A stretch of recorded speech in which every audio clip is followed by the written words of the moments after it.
బండి దగ్గర మెల్టీ నా కొడక. ఏ ఎందుకని? నీ అబ్బ పేపర్ల మీద సంతకాలు పెట్టించుకుని కలెక్టర్ చూపెట్టడానికి ఫోటోలు కూడా తీసుకెళ్తున్నావంటగా. ఆ పేపర్ల ఫోటోలు ఇటీ నా దగ్గర లేవు. నీ అబ్బ నువ్వు ఇట్ట మాటలతో ఇవ్వవురా.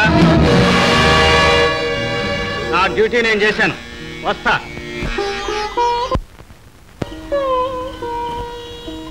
అమ్మా లక్ష్మి, అన్నయ్య 4 గంటలకల్లా వస్తానని వెళ్ళాడు.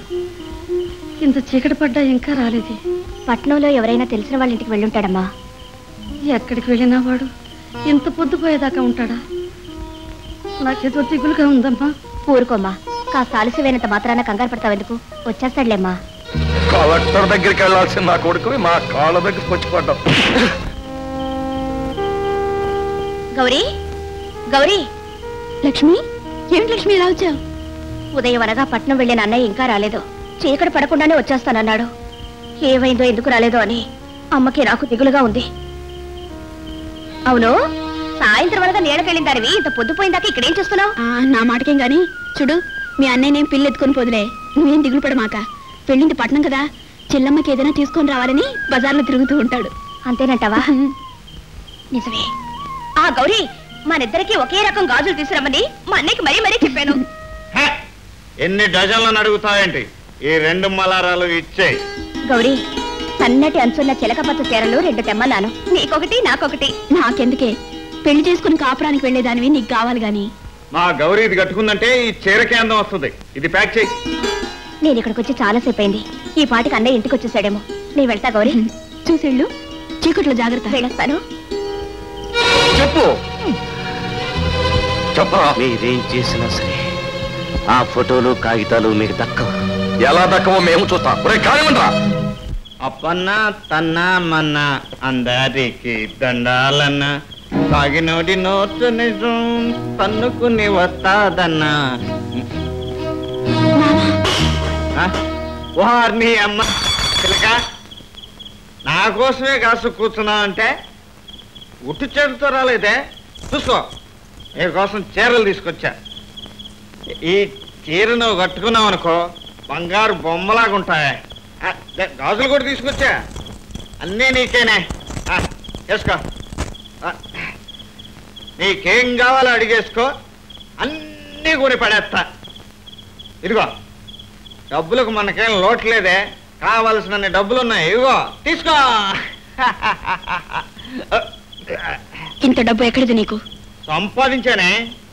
ఆ చాచయ్య గాడు గరుడాచలం గాడు మిలిటరీ వాడిని వాళ్ళకి అప్పగిస్తే డబ్బిస్తా ఉన్నారు. ఉంటాడు కదా, 4 బీకి ఆ పని చేసేసాడు. నువ్వు చెప్పేది నిజమా? రాము అని చావుగొట్టి ఆ రాక్షసులకు అప్పగించావా? వాళ్ళతను ఏమైనా చేస్తే మనకేంటే నష్టం? నూర్మి, ఓ నిండు ప్రాణాన్ని ప్రమాదంలో పడేసి మనకేమిటి నష్టం అంటావా? అసలు మనిషివేనా? అన్నయ్య పెళ్లి వారితో మాట్లాడొస్తాడు, తను ముచ్చటపడ్డ కానుకలు తెస్తాడు అని ఎంతో ఆశతో ఎదురు చూసే లక్ష్మికి వాళ్ళ అన్నయ్యకి ఏదైనా జరిగిందని తెలిస్తే అదేమైపోతుంది? తనకు అండ ఆధారంగా ఉన్న కొడుక్కి ఏదైనా ప్రమాదం జరిగితే ఆ తల్లి బ్రతకలుగుతుందా? వాళ్ళ గురించి నువ్వెందుకు ఆలోచిస్తా? జాలి దయా లేని బంటలాంటి నీ గుండెకి ఆ తల్లి చెల్లెల బాధ నీకు తెలియదు. నువ్వు మారుతావు అనుకోవటం, మనిషివి మంచివాడివి అవుతావు అనుకోవటం నా పొరపాటు. నువ్వు డబ్బుకు అమ్ముడిపోయే రాక్షసుడివి, కిరాయికి ఏ ఘోరమైనా చేసే కిరాతకుడివి. పాపిస్తు డబ్బుతో నువ్వు తెచ్చినవి ఏమీ నాకు అక్కర్లేదు. ఇక నీతో మాట్లాడు. నీ బాగుడు ఆ మిలిటరీ వాడికి ఏం జరగకుండా వాడి చెల్లికి తల్లికి దక్కాలి, అంతేగా నీ గోల. ఇప్పుడే వెళ్ళి ఆయన భద్రంగా తీసుకెళ్ళి వాళ్ళకి అప్పగించి వస్తాను.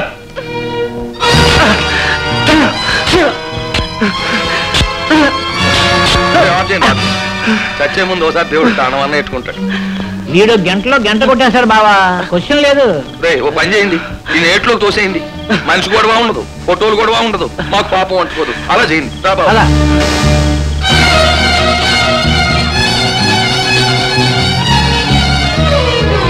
ఆ మిలిటరీ వాడి బండలా కొడుకు నోరు మెదపకుండా మౌన వ్రతం పట్టేశాడు. సరే ఎట్లో దోసేమని జలాన్ని పురమాయించి ఏంటి క్వశ్చన్ లేదు, కాసేపట్లో జలపాతంలో పడి పైకి వెళ్ళిపోతాడు.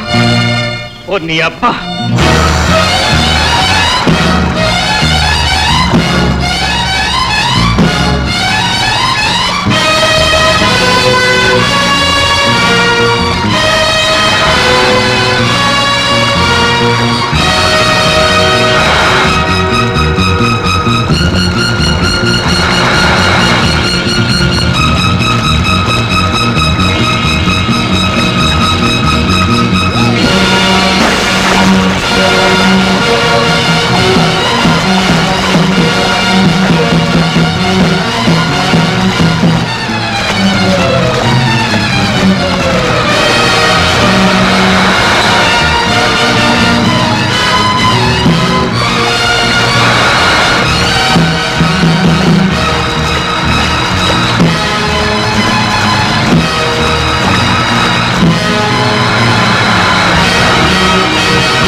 ఏడి మా రాంబాబు?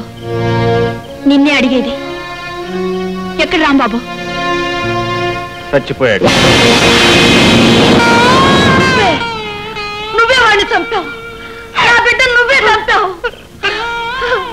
అప్పుడు వాడి కాలెర కొట్టావు, ఇప్పుడు వాడి ప్రాణం తీసేసావు. ఆ చేతులతోనే మా ప్రాణాలు కూడా తీసేరా? తీసేయి. వాళ్ళు లేకుండా మేము బ్రతికేం చెయ్యాలి? మా అమ్మలు కూడా చంపేరా?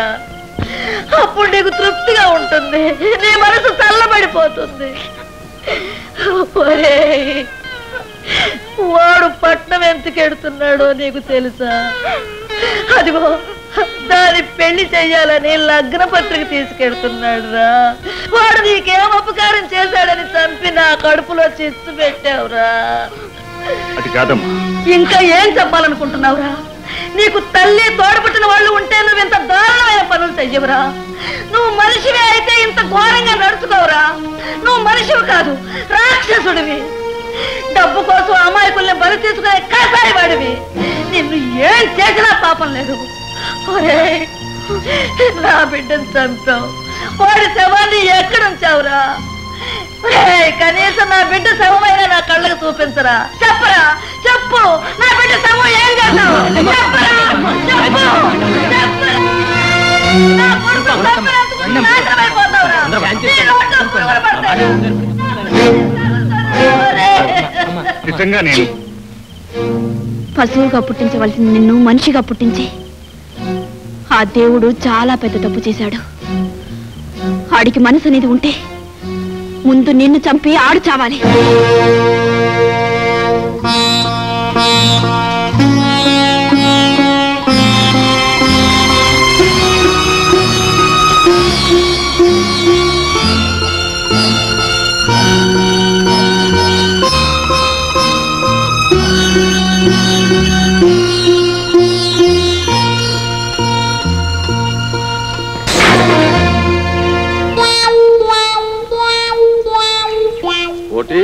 సీసాలు గ్లాసులు ఇలా బద్దలు కొట్టేసావు, ఏంటి కథ? ఏంటి పడుకోవడం ఏంటి, వరుస ఏంటి? 4 రోజుల నుంచి కబురు పెడుతున్నాం ఇంటికి రమ్మనమని, రావడం లేదు. ఏం ఒంటో బాగలేదా? కోటి అలా చిరాకు పడిపోతున్నావు ఏంటి? మేము ఏమన్నా పొరపాటు చేసావా? నీకు ఇల్లు ఇచ్చాం, మందు ఇచ్చాం, తిండి ఇచ్చాం, కిరాయి ఇచ్చాం. అన్ని ఇచ్చిన చేత అడ్డమైన పనులు చేయించారు. మనుషుల ప్రాణాలు తీయటానికి ఒప్పుకోనని అప్పుడే చెప్పాను. అందుకే మిలిటరీ వాడిని కొట్టి మీకు అప్పగించాను. కానీ మీరు వాడి నిండు ప్రాణాన్ని నిలువునా తీశారు. ప్రాణం తీయాలని మేము మాత్రం అనుకున్నావా? ఆ ఫోటోలు ఏమన్నా మంగుపట్టి పట్టాడు. ఎలాగో నువ్వు 4 కొట్టావు కదా అని మేము 4 ఇచ్చాం. దాంతో సచ్చి ఊరుకున్నాడు. క్వశ్చనే ఉంది, ఆర్గ్యుమెంటే ఉంది. వాడికి ఆయుష్ అంతవరకే ఉంది, అయిపోయాడు. ఆ మనిషిని చంపి మీరు ఎన్ని గుండెలు బద్దలు చేశారో తెలుసా? ఓ కన్న తల్లికి, ఓ చిన్న చెల్లికి కన్నీరు తప్ప వేరే దారి లేకుండా చేశారు. మీరు మనుషులు కార్రా?